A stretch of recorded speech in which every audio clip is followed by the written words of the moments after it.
What's up, gamers? It's Sean Fox at PlayStation News Now, your source of news, rumors, reviews, and video game discussion. Basically everything PlayStation. And I'm pretty chill today. As far as today goes, I wasn't really gonna make a video. It's been a pretty hectic week already, and we're not even midway through it yet. But I'm one of those people, once I get a crazy idea in my head, I just gotta go with it. Impulsive. So, with that being said, let's get into this.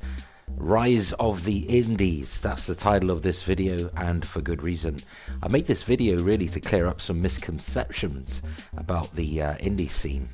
Unfortunately, not every gamer is as informed as they should be, and you'll constantly find some dumbass making incredible, ridiculous comments in pretty much any forum or comments page you care to mention. But is it their fault? I mean, it's up to everybody to educate themselves, but what I mean is it their fault when there's so much propaganda and outright falsified information on the net these days? I mean, it's easy to see why some gamers take most things on the say-so of others, particularly certain YouTubers who have an influence over them. Sheeple. They just follow. No sense mind of their own, or just too damn lazy to do some research. So for every fanboy that crows Indie Station in reference to PlayStation 4, I would say wake up and smell the coffee. You think Microsoft are not aware of, the current situation, the undercurrent of change ready to shake this industry to its very core? Sure they do. Any suggestion otherwise is just denial, pure and simple. The big budget AAA high profile production value is becoming more and more irrelevant this generation, and there's a mini revolution slowly simmering, folks, and indie developers are at the forefront of it. So PlayStation recognized this right from the start. In my opinion, the start of this generation, they put a lot of weight behind the indie scene because I believe Sony can see gaming going back to its roots. When I mean roots, let me explain. Back in the early days of gaming, before the excessive greed began, there were bedroom coders, a one-man or woman band if you like. A time during the early 80s when the AAA arcade games of that time, and I'll give you a few notable examples, games like 720 Degrees, Paperboy, Ya Kung Fu, Arkanoid, Renegade, Outrun, etc. Any of those ring any bells?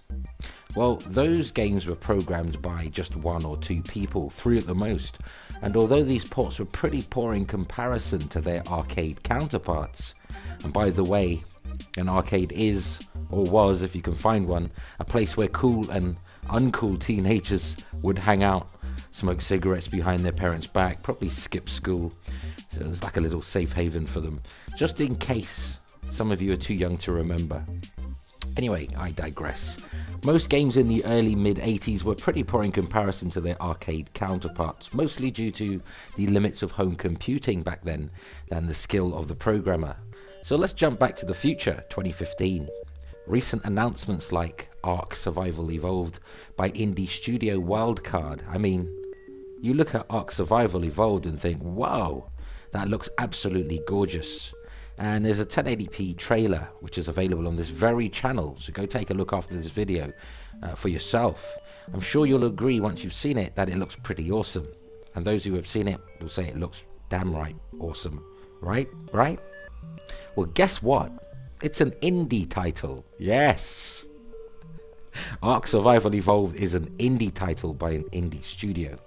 A whole bunch of ill-informed gamers think indie games consist of a 2D side-scrolling game with ugly pixel sprites or a low-detailed 3D environment. But look at Ark Survival Evolved. Look at it. I'll give you a second whilst you attempt to remove your foot from your mouth. Ark Survival Evolved is in development for PS4, Xbox One and PC using the Unreal Engine 4. And I think most agree it looks pretty slick. But how is it that a small indie studio, well, I don't know if they're small, but they're certainly an indie studio, can create a game that matches the likes of Far Cry 4, at least visually? Could it be that these indie studios can use Unreal Engine 4, Unity 5 and other middleware engines and tools at zero initial cost? Could it be indie developers won't have to pay any fees to the middleware engine vendors until their game sells X amount? If you said yes to both rhetorical questions, then you're damn right. In closing, sure, there will always be a market for big budget AAA gaming.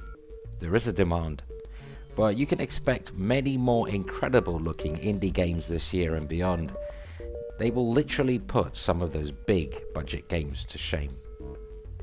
The Bedroom Coder is back, and Epic, Unity, Sony and Microsoft, just to name a few, are fully supporting the revolution.